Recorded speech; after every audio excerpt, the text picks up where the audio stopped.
Hello, and welcome to another RPD video. In this video, we'll be going over how to design and draw a Class III Maxillary RPD. Before we start drawing and designing, it's important to come up with a plan. The two anterior abutments on this RPD can receive any of the following clasps: a cast circumferential clasp, an I-bar clasp, a modified T-clasp, or a hairpin clasp. The cast circumferential clasp and the I-bar can engage a mesiobuccal undercut. Additionally, the I-bar can engage a midbuccal undercut. Modified T-clasps and hairpin clasps engage a distobuccal undercut. It's important to note that the I-bar and modified T-bar clasps are infrabulge clasps, meaning they engage the undercut from a gingival direction. Because of that, we are not going to be able to use them in cases with soft tissue undercuts or less than 3 millimeters of buccal vestibular depth. It's also important to note that all these clasps are cast clasps and will need a 0.01 inch undercut to engage properly. Now let's take a look at the posterior abutments. The options are cast circumferential clasp, or a ring clasp. However, this would necessitate going through the embrasure, so it's not really recommended. Also, the embrasure clasp, which would also be very invasive and not recommended in this case. The cast circumferential clasp would require a 0.01 inch undercut present on the distobuccal or lingual side of the tooth. So what we need to be looking for is a 0.01 inch undercut present on the mesiobuccal side or the midbuccal side of the anterior abutments for a cast circumferential clasp or an I-bar, and a 0.01 inch undercut present on the distobuccal or distolingual sides of the posterior abutments for a cast circumferential clasp. If you're using an intraoral scanner for your diagnostic appointment, you could use the free online AI Dental Surveyor and Designer, which would allow you to virtually survey and design your cast. We will leave a link in the description for the software and a video demo. However, if you're doing this the analog way, then follow along this video to learn how to survey using the NAE Surveyor and draw your design on the cast and on paper. We will start by securing the cast onto the table. We want to make sure that the screw is tight enough so the cast is not moving, but not too tight as to break the cast. You also want to make sure that the occlusal plane of the cast is fairly level with the horizon.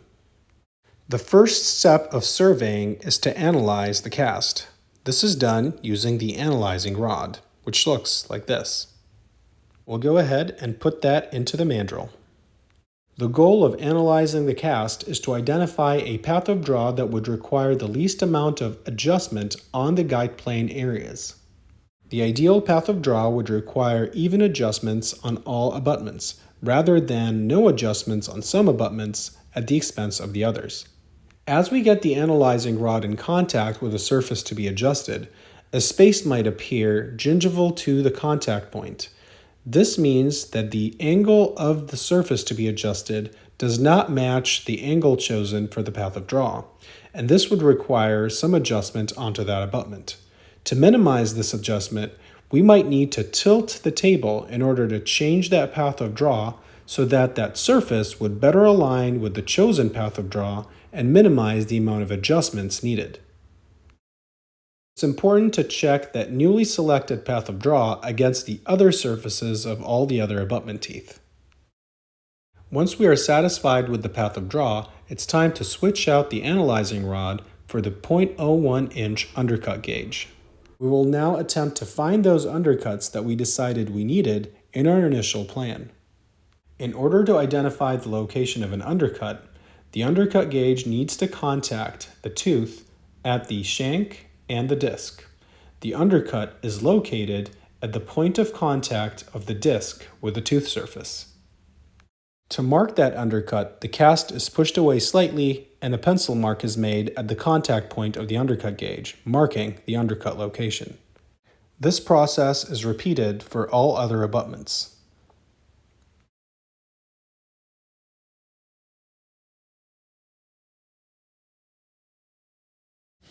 Occasionally, we'd find that a tooth does not have the undercuts that we set out to find. This issue can be resolved in a variety of ways. We will leave a link up in the description for a video that talks about all the methods that can be used to address this issue. However, in the design phase, we will mark that area for modification using a red pencil. Now that we're done identifying all the different undercuts, it's time to draw the survey line. This is done using the lead and the metal sleeve. They're both attached together and then attached to the mandrel. To correctly draw the survey line, we're going to ensure that only the side of the lead contacts the tooth and not the tip. The side of the lead is rubbed against the highest contour of each tooth, and that leaves a line called the survey line. Anything under that line represents a degree of undercut. Notice how I'm using both my hands to undergo this procedure. The left hand is gripping the base of the table and is used to move the cast around, and the right hand is moving the mandrel up and down and around to ensure that only the side of the lead contacts the tooth. In most cases, only abutment teeth needed by the RPD are going to need to have survey lines drawn on them, and anterior teeth are most likely only going to need to have their facial and proximal contacts surveyed. With this, the surveying is completed, but in order to save the position of the cast, we need to tripod it. This is done using a .03 undercut gauge. The .03 undercut gauge is attached to the mandrel, and the mandrel is lowered so that it would allow that undercut gauge to touch the cast at 3 different areas without having to move the mandrel up and down. A red pencil is then used to mark each area of contact with the undercut gauge on the 3 different points on the cast. And red circles are added for easier visualization. Now we're going to go ahead and draw our design on paper. I use the cast to identify which teeth are missing and mark them with a blue line going through the center of the missing teeth. I'll now use the red side of the pencil to draw all the different rest seats on all the teeth. I'll now go ahead and switch over to the blue side of the pencil, and I'll outline each red rest seat with a blue outline representing the rest. We will then go ahead and start drawing the retentive clasps on each of those abutment teeth. When drawing I-bar clasps, it's important to remember that the origin of the clasp starts in the lattice 1 tooth away from the tooth being clasped. The next thing we'll do is extend the minor connectors on both sides of each rest. Next, we're going to go ahead and connect both lines of the minor connector that are adjacent to the edentulous space. And to finish off the major connector outline, we're going to connect the remaining lines on the outside of the minor connectors to each other. Next, we're going to make sure that those I-bar origins are contacting the lattice. Now we're going to finish off the lattice by drawing little squares representing openings over each tooth. Next, the denture base is drawn by using brown pencil and going from one proximal plate to the other. We're almost done with the drawing. The only thing left is to write up some information about each clasp next to its drawing. This includes the name of the clasp and the undercut that it's engaging. It's sometimes recommended to add a little bit more narrative, including the type of major connector, the rests, guide planes, as well as clasps. With that, we can now transition to drawing the same design, but on the cast. We will start by drawing our rest seats in red.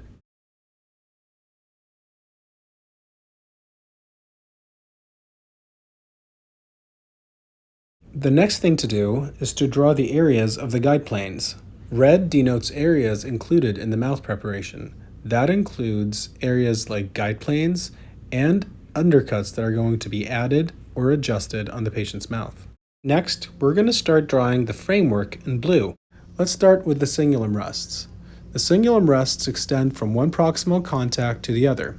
In an abutment teeth with guide planes, the cingulum rest metal merges with the metal covering the guide plane, called the guide plate. Next, we'll start drawing the occlusal rests. These are just outlines on the occlusal rest seats. Next, we're going to start drawing the retentive clasps. It's important to note that retentive clasps remain occlusal to the height of contour up until the terminal third, where they engage the undercut. Reciprocal clasps, however, remain occlusal to the height of contour for the entirety of their length.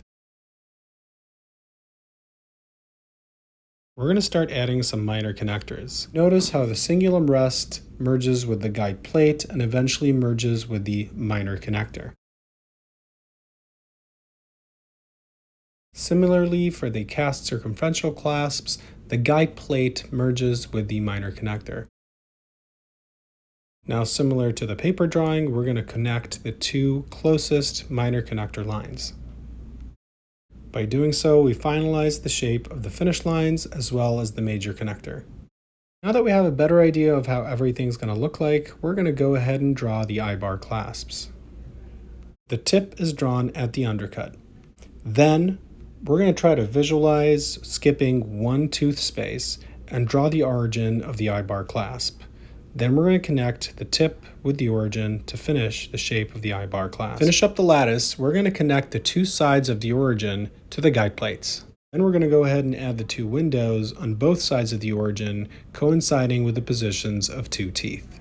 Finally, we're going to go ahead and draw the denture base using the brown pencil. This is done by going from one guide plate to the other, making sure we go past the elbow of the eye-bar. With that, your diagnostic surveying and design are complete, and you're ready to go into mouth preparation. The same concepts of design and drawing can be applied to a lab authorization to be sent to a lab after final impressions. We hope this was helpful, and we'll see you guys on the next RPD video.